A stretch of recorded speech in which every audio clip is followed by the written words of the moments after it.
Saudara, gembala yang baik itu meresikokan nyawanya untuk domba-dombanya.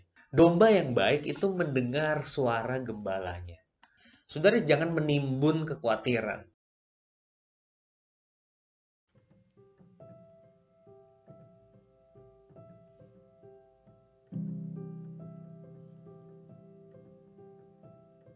Shalom Bapak Ibu, selamat hari Minggu. Hari ini kita membaca cerita dari Yohanes pasal 10 bicara soal domba dan gembala. Domba yang baik mendengar suara gembala. Gembala yang baik memberikan nyawanya untuk domba-dombanya, bukan malah memeras susu domba-dombanya. Nah, saudara membaca bagian ini ada 5 hal yang perlu diobservasi. Yang pertama, membaca Injil Yohanes pasal 10 kita teringat pada kitab Yehezkiel pasal 34. Di situ ada cerita gembala-gembala yang justru memeras susu domba-dombanya. Mereka tidak menggembalakan domba-dombanya, menggembalakan aja enggak gitu, apalagi mau mati buat domba, udah pasti enggak. Jadi mereka itu menarik keuntungan dari jemaat yang ada pada waktu itu.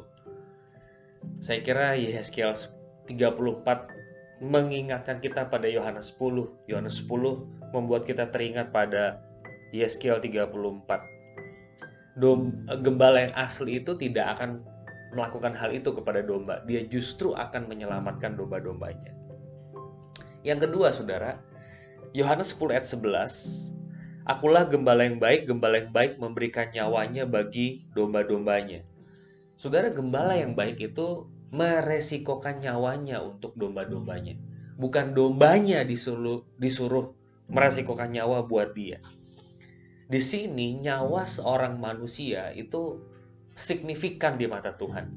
Dia tidak mau ada yang terhilang. Dia tidak mau ada yang tersesat. Ketiga, Yohanes 10, 17-18. Bapa mengasihi aku oleh karena aku memberikan nyawaku untuk menerimanya kembali. Tidak seorang pun mengambilnya daripadaku, melainkan aku memberikannya menurut kehendakku sendiri. Aku berkuasa memberikannya dan berkuasa mengambilnya kembali. Inilah tugas yang kuterima dari Bapakku. Kalau kita baca dua ayat ini, Yesus itu secara aktif memberikan nyawanya. Perhatikan Bapak Ibu, bukan nyawanya diambil. Bukan, Yesus secara aktif memberikan nyawanya. Saudara, di dalam bagian ini, Yesus artinya hidup di dalam ketaatan mutlak kepada Bapaknya. Makanya Bapaknya mengasihi dia. Dia sungguh-sungguh melakukan kehendak Bapaknya. Filipi pasal 2, 6-8, saudara bisa membandingkan. Yesus taat aktif secara mutlak kepada Bapaknya. Yang keempat, saudara-saudara, Yohanes 10, 27-28. Domba-dombaku mendengarkan suaraku dan aku mengenal mereka dan mereka mengikut aku. Dan aku memberikan hidup yang kekal kepada mereka dan mereka pasti tidak akan binasa sampai selama-lamanya.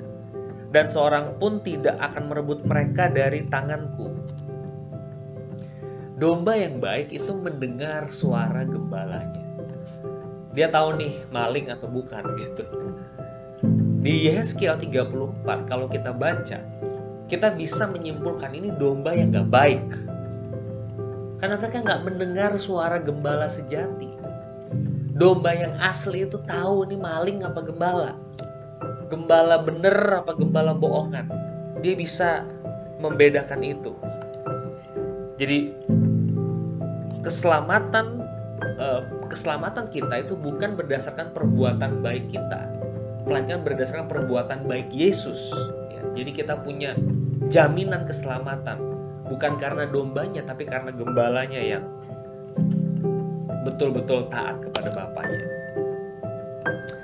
Dan yang kelima, yang terakhir, saudara, Yohanes 10 ayat 16. Ada lagi padaku domba-domba lain yang bukan dari kandang ini. Domba-domba itu harus kutuntun juga dan mereka akan mendengarkan suaraku dan mereka akan menjadi satu kawanan dengan satu gembala. Saudara, tidak ada lagi orang Yahudi, orang non-Yahudi. Semuanya itu kalau di dalam Kristus itu menjadi satu gereja dan kepalanya itu Yesus Kristus. Tidak ada lagi yang dipisah-pisahkan karena suku-suku, karena ras. Di dalam Yesus kita semua adalah satu. Bapak Ibu, membaca Yohanes pasal 10 ini saya merefleksikan hidup kita itu sebagai domba sering penuh kekhawatiran kan. Kekhawatiran ekonomi, kekhawatiran kesehatan, banyak kekhawatiran ya. Kira-kira sang gembala tahu nggak kekhawatiran kita? Saudara membaca bagian ini, terutama poin yang ketiga tadi ya. Yesus itu taat mutlak kepada Bapaknya. Dia obedience, dia melakukan kehendak Bapaknya. Dia memberikan nyawanya buat kita. Kalau nyawanya diberikan secara aktif buat kita, kalau keselamatan dianugerahkan kepada kita, apalagi yang lain yang tidak dia berikan kepada kita? Yang ultimate, yang paling penting dia pedulikan. Masa yang remeh-temeh dia gak pedulikan? Saya teringat pada bagian firman Tuhan itu saat ini, saudara-saudara. Artinya, mari kita tetap percaya sama gembala kita, sama Yesus. Saudara percaya gak sama dia? Saudara domba yang mendengar suaranya atau tidak? Saya merasa, saudara ya, kekhawatiran untuk membaca saat teduh ini, saya merefleksikan kekhawatiran untuk sehari cukuplah untuk sehari. Saudara jangan menimbun kekhawatiran. Kekhawatiran bulan depan ya bulan depan aja gitu. Kalau kekhawatiran bulan depan saudara taruh di hari ini, hari Minggu ini saudara taruh, saudara pasti akan stres dan tertekan. Saya merasa mendengar suara gembala saya yang mengatakan kekhawatiran untuk sehari cukup untuk sehari. Saudara, jadi ciri anak Tuhan itu apa? Saudara lagi khawatir, saudara bergumul, saudara lagi sukacita, saudara tidak akan pernah lupa sama Tuhan. Saudara mendengar suaranya. Saudara kayak saya teringat ayat firman Tuhan ini nih. Saudara, kalimat-kalimat itu tuh bukan kalimat biasa menurut saya. Itu adalah sebuah indikasi bahwa saudara adalah domba. Kok bisa ya baca Alkitab terus kemudian ada masalah ayatnya tuh keinget gitu, kayak kedenger gitu ya, beresonansi. Saya percaya Roh Kudus berbicara kepada saudara karena saudara adalah anak-anak.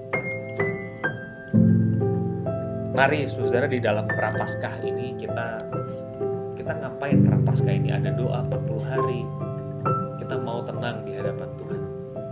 Kita mau belajar mendengar suaranya, berdoa supaya kita lebih sensitif sama Tuhan, karena kesensitifan dengan Tuhan itu menolong kita menghadapi hidup yang penuh dengan kekhawatiran. Selamat hari Minggu, Tuhan memberkati.